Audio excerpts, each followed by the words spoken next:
The things we would never do as dermatologists, part 1. Let's get into it. My name is Dr. Shah. Dr. Maxfield. Welcome back to our channel, Dr. Lee, where we talk about all things skincare and dermatology. And in this video, we're going to be talking about the things that we learned as dermatologists, the things that we see in the office that we would have you avoid at all costs. So we're going to tell you some of those things because the things that walk in our door are not the same things that we talk about on social media. So the things we would avoid as dermatologists, here we go. Here we go. So first up, I do a lot of traveling, more traveling than I'd like. And when I say more traveling than I'd like, that's traveling for business. I don't really enjoy it. I'm in and out of the cities. I do really quick turnarounds and I stay in a lot of different hotels. And as a result of that, I am very cautious of bed bugs because there is nothing worse than a bed bug infestation in your home. So how do bed bugs work? They basically, you find them usually in hotels, you bring them back in your suitcases, and then they end up in your bed. And then they bite you, they're itchy. Sometimes you have to throw out the entire mattress. Horrible experience. Sometimes you got to throw out all your clothes. Disaster. So what you want to do is avoid bringing your bed bugs home with you. So what I would do is I would never check into a hotel without checking the bed for bed bugs. And this is true, actually. I remember this from staying with you at Greensboro. I think we were staying in a place for dermatopathology training, and we shared a hotel room. And I think the first thing you did when you walked through the door, you started peeking the corners, lifting up things. Like, what are you doing? So he does this in real life. He's done it for years. And I don't think you understand how difficult it is to get rid of bed bugs. To eradicate them in your home, your office is a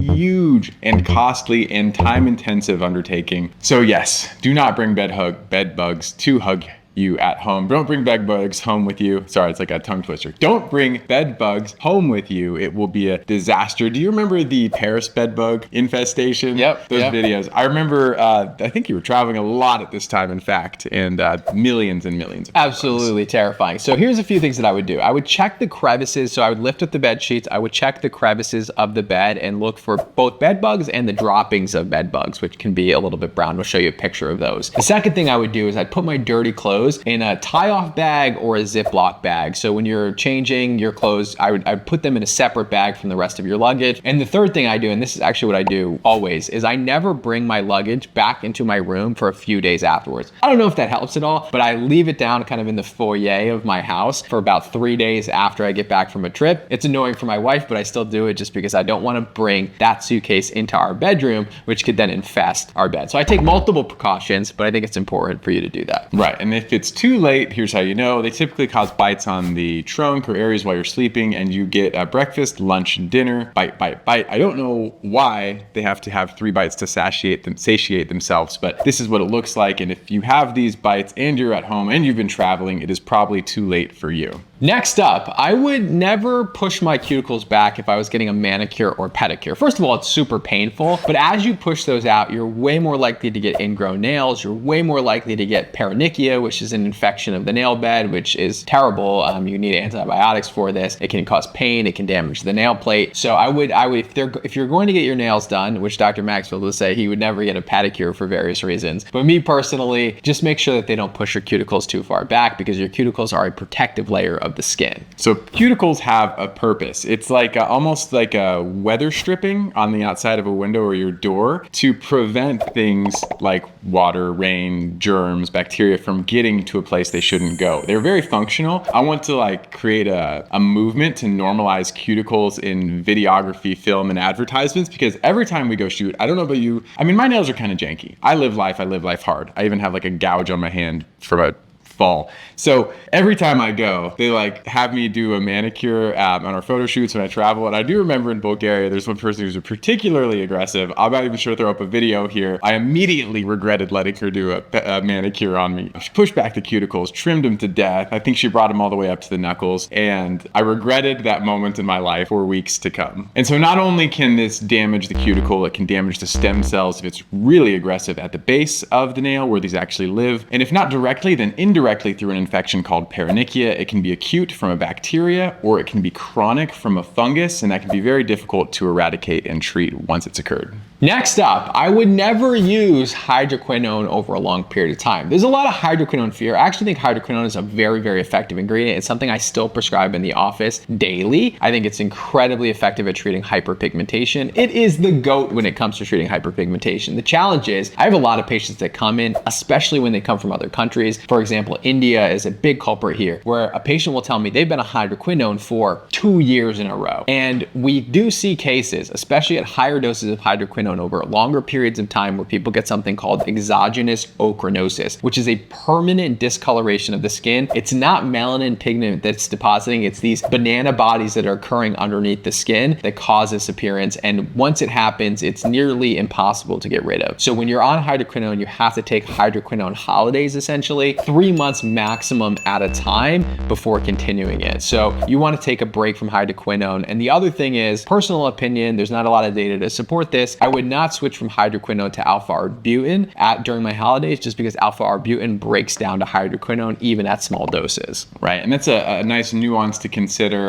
Theoretical at the moment, but who knows how that actually plays out in the real world. And to be clear, he's not saying he won't use hydroquinone because it is demonized. I want to reiterate this point. I will use it myself. I will recommend it for patients in the real world and online because it is extremely effective. There's a reason every other dark spot ingredient is benchmarked against hydroquinone. It works. You just have to use it thoughtfully, deliberately, and judiciously to get the results you want. And then you can reapproach it again after you've taken a break. And if you're like, well, my doctor told me to do something else break-wise, I get it. There's not an exact science of how long the duration should be or how long your breaks can be. So you're going to see a lot of variation in terms of what professionals use in terms of their breaks, but you should take a break. Yeah, absolutely agree with that. I mean, this was part of the reason why I didn't formulate a remedy for dark spots with alpha-arbutin, was to give people a little bit of a holiday, because I was thinking about my patients in mind. But there is no perfect science in how long you can be on hydroquinone or how long your break should be. So if your dermatologist said otherwise, then I would follow whatever they said, unless they've had you on it for a year in a row, and then I would be a little cautious. And I'm aware of this about its remedy for dark spots. So here's the collab that's going to happen. So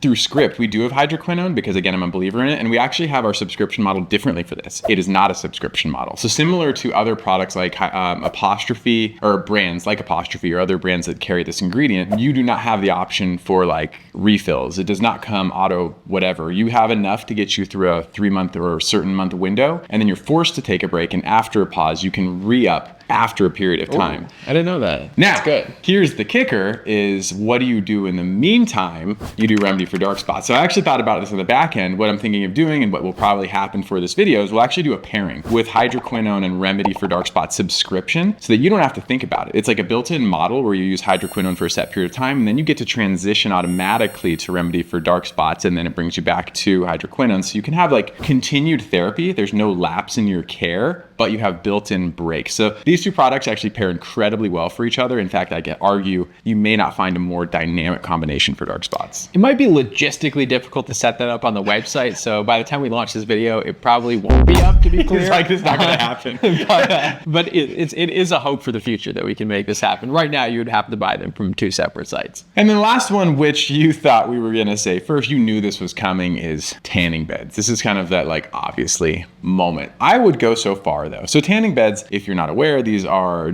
where you go into a Planet Fitness and you get into this booth where they use the majority being UVA light to give you like delayed tanning on your skin. Sometimes they do other wavelengths as well. Here's the problem. Tanning beds, they should be illegal, like borderline illegal. They're illegal in other countries. I think in Australia, they're illegal to have tanning beds because they're the worst thing that you can do for your skin. They age you rapidly. People who tan, you'll see over longer periods of time, they wrinkle much more because that UVA, super high dose, it's damaging your collagen and elastin directly. And you're also getting some UVB that's causing your risk of skin cancer. This is how I got a basal cell carcinoma on my chest personally. And they are the worst thing you can do for your skin. Now you have red light booths, which I think are great, but UV booths, terrible for your skin. Would never do them again. I did it a ton as a kid, and I think it's probably the worst thing that I've ever done for my skin. Yeah, and this hard stop for me is coming from someone who loves outside, so don't get me wrong, I actually love the sun. It is hard on the skin, that's the reality of it. However, it's good for the rest of the body in so many different ways. So I'm not saying light is bad. I'm not saying sun is bad. In fact, if you had to choose between going outside or being in a tanning booth, being in the sun or tanning booth, I would tell you to be in the sun every time comparing the two. So I would say just be smart. There's really no upside from a tanning bed that you couldn't get elsewhere, and they're best avoided altogether. Yeah. So there are people who will say, well, I have psoriasis. You know, my psoriasis responds well to a tanning bed. True, probably. However, there are better options now to treat your psoriasis than going in a tanning bed. So those are our top tips for things that we would avoid as dermatologists. This is just part one. We have a bunch more that we are going to teach you about this. And hopefully you find this helpful. Let us know things that you wouldn't do,